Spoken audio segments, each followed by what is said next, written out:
El tema dice: si te acusa tu conciencia, arrepiéntete. Si te acusa tu conciencia, arrepiéntete. ¿Cómo que dice el tema? La conciencia en esta ocasión juega un papel sumamente importante. Y si decimos más, juega un papel también determinante. En el latín, conscientur o conscientía dice de la siguiente manera: es un conocimiento compartido, ser consciente de sí mismo, conocerse a sí mismo y todo lo que está en su entorno. De manera que nosotros nos conocemos, yo diría, hasta 1% a sí mismo. Pero en conclusión, quien nos conoce más a nosotros es Dios. Porque es quien escudriña nuestra mente y escudriña los corazones. Escuché una vez, y ya lo he dicho en algunas ocasiones, de una persona que se ensañó contra su enemigo, y los dos estaban a solas en un monte, y el que se ensañó contra su enemigo le dio un golpe y lo mató, y lo enterró en el monte, y luego salió a la ciudad como si nada había pasado. Y al pasar por una iglesia, estaba el pastor predicando y hacía alusión a la escena de Caín y Abel. Y él solamente escuchó cuando pasaba: y lo mató. Y los ojos de Jehová están en todo lugar, viendo lo bueno y viendo lo malo. Y este hombre no pudo seguir caminando. No sería casualidad. Lo que pasa es que en Dios hay propósito en la vida de cada persona. Él no pudo seguir caminando y entró a la iglesia, y él mismo se decía así: fui yo quien lo mató. Su conciencia le dio el toque, y tal vez es posible que le decía: tú lo mataste y Jehová te dio. Y el hombre entró a la iglesia, y todo el mundo sorprendido no esperó que terminara el mensaje. Dijo: sí, pastor, fui yo que lo maté. Y se arrepintió. Asimismo, nuestra conciencia, cuando cometemos algún desafuero delante de Dios, delante hasta de nuestro prójimo y de la sociedad, pensando en que vamos a pasar desapercibido, hay una que da un toque y no te deja dormir, y no te deja concentrarte en lo que está haciendo, y no consigue paz, sino que está inquieto, porque en tu interior, en tu mente, hay alguien que te está diciendo: tú fuiste culpable. Fuiste culpable de la desgracia de tu vecino, de tu amigo, o de tu hermano, del compañero de trabajo, o del compañero de estudio. Pero eso lo sabe Dios primero, y lo sabes tú. Y esa conciencia comienza a martillar, y tu paz desaparece, y tu comunión con Dios se aleja. Pero Él permite que esa conciencia que está en ti te diga que tú eres culpable, y que has pecado, y que has ocultado lo que has hecho, pensando que los ojos de Dios no estaban en el lugar cuando cometiste el hecho. Denle un aplauso al Señor.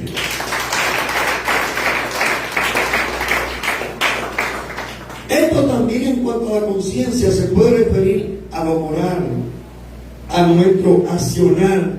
Apunta ahí también, Porque todos sabemos que es la moral.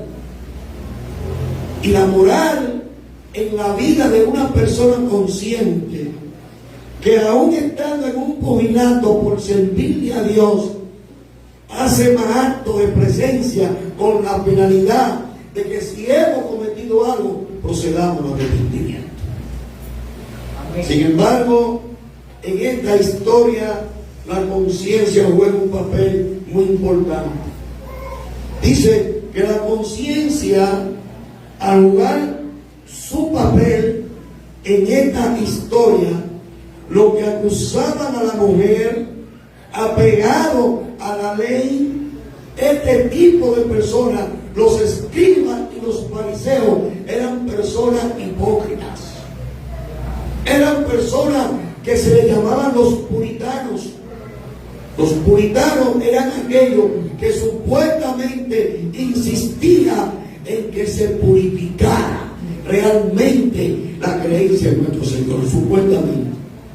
E imponían leyes rudimentarias que ni aun ellos mismos podían cumplir con ellas.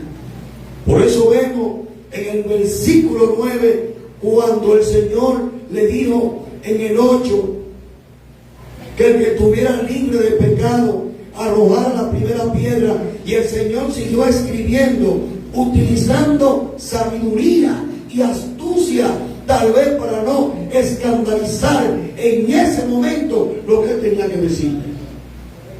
Y cuando dijo, el que esté libre de pecado, que arroje la primera piedra, no tuvieron calidad moral para ni siquiera tomar una de las piedras y lanzársela a la mujer, porque ellos entendieron, su conciencia gritó, ustedes tal vez son más pecadores que ellas. Eso pasa muchas veces en la vida diaria. A veces usted ve que agarran a una persona por ahí que ha robado alguna gallina y aparecen 5 o 7 dándole pan y patada, y son más ladrones que él porque son atracadores en otro rango. Son los que le ponen a una persona de cadena, tal vez atraquen un banco, y ese ladrón, y son los que dan más golpes y lo acusan más. Los que han cometido tal vez actos más horripilantes y en mayor grado que la persona que en ese momento está siendo víctima de una gran golpiza. Y a muchos lo matan, y nadie sabe quién fue, porque fueron tantos los que le dieron que no se sabe el que le dio el golpe mortal para quitarle la vida. Pero un aplauso al Señor.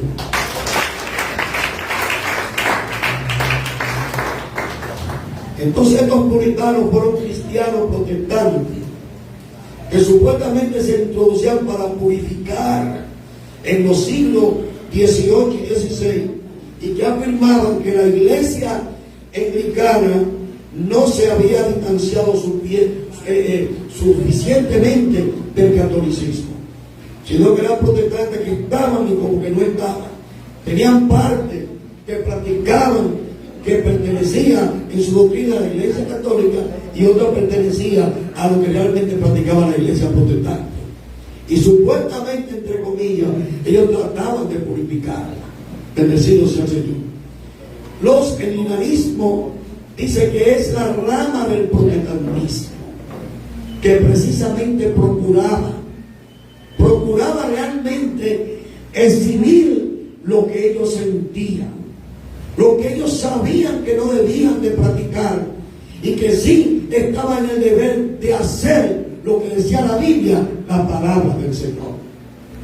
Dice que en esta escena, en esta historia bíblica, se hace presente el libro de Deuteronomio, que era donde ellos extraían esa ley para hacerla cumplir. Por lo buen entero, ellos mismos no estaban en la capacidad de cumplirla. Como por ejemplo, relacionando aquí el versículo 13:9, dice para Deuteronomio, sino que lo maltratéis a la persona que sea esta cosa, tu mano se alzará primero sobre él o ella para matarle, y después la mano de todo el pueblo lo iba a rematar o la iba a rematar. Leyes insistiendo para que se hicieran manifiestas, pero a ellos les llegaba grande. Hay personas a veces que quieren inducir a hacer a otro lo que ellos no practican. Hay personas a veces que enseñan cosas que están muy lejos de la práctica de ellos mismos. Y nadie puede dar lo que no tiene. El que da lo que no tiene es ladrón. Alabe al Señor. Él vive y reina por los siglos de los siglos. Aquí hay un versículo que se hace muy manifiesto. Cuando el Señor realmente dijo: ni aún yo te condeno, vete y no peques más. No es el deseo del Señor. Cuando nosotros transgredimos su ley, cuando nosotros pecamos, a veces el pueblo tiende a crucificarnos y a señalarnos, y a veces ser hipócrita con aquel que ha caído, como si todos estuviéramos exentos de eso. Aquí no hay nadie fuerte. Nos hemos mantenido de pie en medio de tantos vientos y mareas, tantas adversidades y tantas pruebas. Es porque Dios está con nosotros. No tenemos nosotros todavía esa resistencia, ese poder como para poder vencer en este mundo pecaminoso las tantas tentaciones que nos asedian. Y el Señor ahí hizo muestra de lo que dice 2 Pedro 3:9. El Señor no quiere que ninguno perezca, sino que todos procedan al arrepentimiento. A veces yo he escuchado personas que dicen: Dios mío, tengo algo que me está quemando, no me siento bien. Y cuando tú tratas de hurgar en sus problemas y escarbar y sacar una sustancia, una respuesta, es algo simple. Es algo, hermano, que esa persona tal vez ha hecho a otra persona, que ha pagado una consecuencia injusta y no tiene el valor como para decirle: perdóname, que yo fui el culpable. Es fuerte, hermano, pero no es menos cierto, hermano, que Dios está en la mejor disposición de que nosotros nos acerquemos a Él y que nosotros, en confianza con nuestro Dios, podamos decirle: Señor, como dijo David, contra ti he pecado, contra ti he hecho lo malo, devuélveme el gozo de tu salvación y espíritu noble me sustente. Den un aplauso al Señor.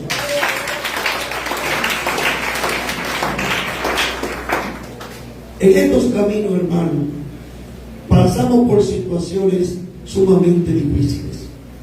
Hay personas que hacen eco en ella y en sus testimonios dicen cosas que a veces nosotros pensamos que estamos en el suelo y que no hay esperanza para levantarnos. Y cuando escuchamos el testimonio de muchas personas, nos vivificamos. Y cuando vemos en la condición en que estaban, postrados, como dijo el apóstol Pablo, derribado, mas no destruido. Hay personas, hermanos cristianas, que se sienten en cierta situación, que piensan que no hay remedio para el problema que le está asediando, que no hay solución. Y yo me pregunto: ¿qué hay difícil para Dios? ¿Qué hay difícil para Dios? Dios está en la mejor disposición, no importando la magnitud de nuestro problema, en levantarnos, en perdonarnos, en hacernos nuevos y hacernos nuevamente levantarnos y continuar con la responsabilidad que Él nos ha delegado. Dios no se muestra indiferente a nuestros problemas. Dios está en la mejor disposición. Lo que nos hace falta es, hermano, es disposición para acercarnos a Dios en la forma en que nosotros sabemos que debemos acercarnos a Dios con un corazón contrito y humillado, que no desprecia al Señor, y decirle al Señor precisamente lo que acabamos de decir con respecto a David: Señor, he pecado, Señor, entiendo que he hecho lo malo delante de ti, Señor, ayúdame, fortalece, aumenta mis fuerzas como la del búfalo, y espíritu noble me sustente. y sigamos hacia adelante reconociendo y entendiendo que Cristo es nuestro capitán. Den un aplauso.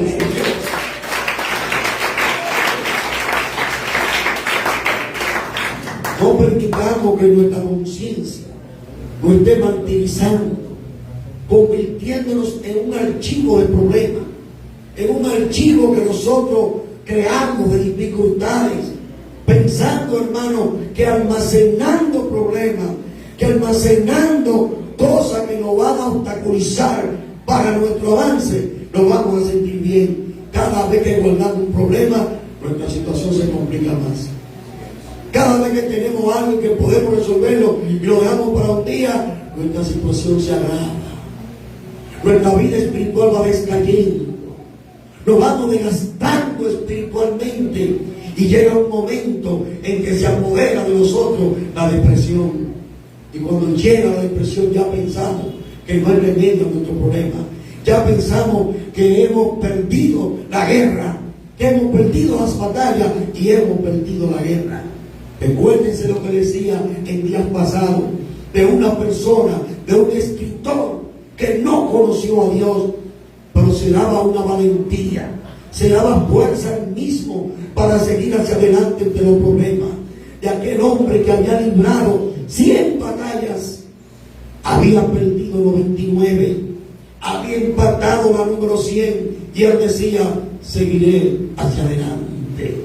Cuanto más nosotros en medio de los problemas y las dificultades podemos decir conforme a la palabra: todo lo puedo en Cristo que me fortalece. Vamos a superar esos altibajos que se presentan en nuestra vida, como si no tuviéramos nosotros alguien que hace por nuestra vida espiritual, alguien que se preocupa por nuestra condición, alguien que se preocupa por nuestra parte corporal, alguien que está pendiente por los problemas, los atenuantes, las dificultades y los levantamientos que se producen en nuestra vida. El Señor está pendiente, pero espera de nosotros que nosotros tratamos de intimidar con Él, que nosotros en nuestra cámara secreta nos juntemos con el Señor y nosotros, hermanos, a sus pies, como hizo aquella mujer que derramó el frasco de alabastro delante del Señor. Derrama tus lágrimas delante de los pies del Señor y el Señor extenderá su misericordia, porque su palabra dice que Dios es grande en misericordia y tardo para la ira. Den un aplauso, Señor.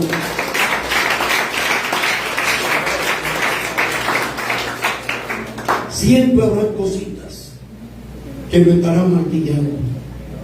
Yo a veces he escuchado y digo esto porque realmente me ha tocado bregar con muchas personas, no solamente en la iglesia, sino en los lugares que realmente pertenezco, como la asociación de iglesia y entre otros grupos más, y vivo reunido con personas y uno va escuchando los diferentes problemas que muchas personas en confianza se lo dicen a uno, y después usted reconoce y entiende y dice: Dios mío, pero son cositas triviales, y uno entiende que no ha habido disposición para enfrentar el problema de esa persona y necesitan en medio de locomoción que lo impulse a acercarse a Dios para que pueda recibir misericordia para el oportuno socorro.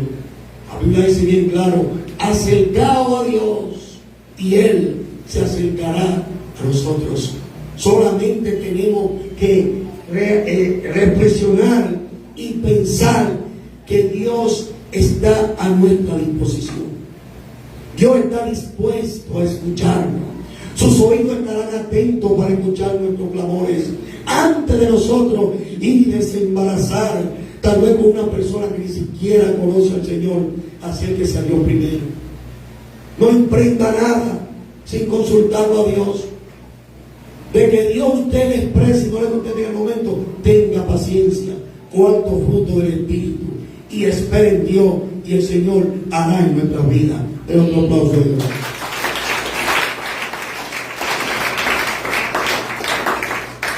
No hay razón, no hay motivo, no hay circunstancia en nosotros decir que estamos solos. Dios no nos ha abandonado. Dios no es hijo de hombre para mentir, ni tampoco para arrepentirse. Él lo dijo bien claro: y estaré con vosotros todos los días de vuestras vidas hasta el fin. No importa a veces, cuando a veces como que encontramos que hay ausencia de Dios, no. A veces en esa ausencia Dios está obrando. En esa ausencia Dios está trabajando en nuestro problema. Pero esperemos en Dios y el Señor hará en nosotros. Que nuestra conciencia no nos martirice a tal grado en que nosotros pensemos en que Dios se fue de nuestro lado. Dios está pendiente de nosotros. Dios está pendiente de nuestro problema. Dios espera de nosotros que nosotros seamos personas que expresemos delante de Él nuestra situación. Y que nosotros entendamos que Dios es todopoderoso. Nada difícil hay para Él. Habrán personas que a veces nos emplastarán y a veces nos harán preguntas para ver quiénes somos nosotros, para ver dónde está tal vez el potencial de nosotros, dónde está la fe de nosotros. Y yo soy de lo que digo: contéstele hasta donde usted entienda y usted conozca. Porque hay personas que nos abordan con esa finalidad, es hasta de tentarnos también y saber si somos o no buenos cristianos. Hay personas que nos llaman para un problema solamente para escuchar cuáles serían nuestras opiniones, y nosotros tenemos en ese momento que decirle a Dios: dame palabra para este hombre o esta mujer, antes de nosotros dictar ninguna sentencia, porque no somos quien para juzgar a nadie. Solo estamos prestos para decirle a todo el mundo que en Cristo hay salvación y vida eterna. Y quiero cerrar con esto, con la estrofa de un poema que tengo con respecto a esta persona que no pudieron arrogar la tierra. Dice así: acuérdate, si puedes, de tu ancestral tendencia y de tu situación en que vivía. Y aunque te vea peinado de obélicos de gloria, y aunque tu nombre llegue a ser como una bandera, cuídate mucho del farisaico orgullo y de ser el primero en lanzar la piedra. Que Dios nos bendiga.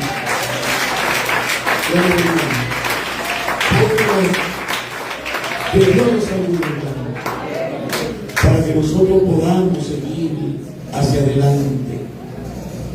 Y cuando nosotros se nos presente el momento en hacer eso, consultemos a Dios. Seamos lo que somos, seamos cristianos, verdaderos cristianos, creyentes en Cristo, reconociendo y entendiendo que en todo problema hay una solución. Y que esa solución es nuestro Señor Jesús. Que Dios le bendiga.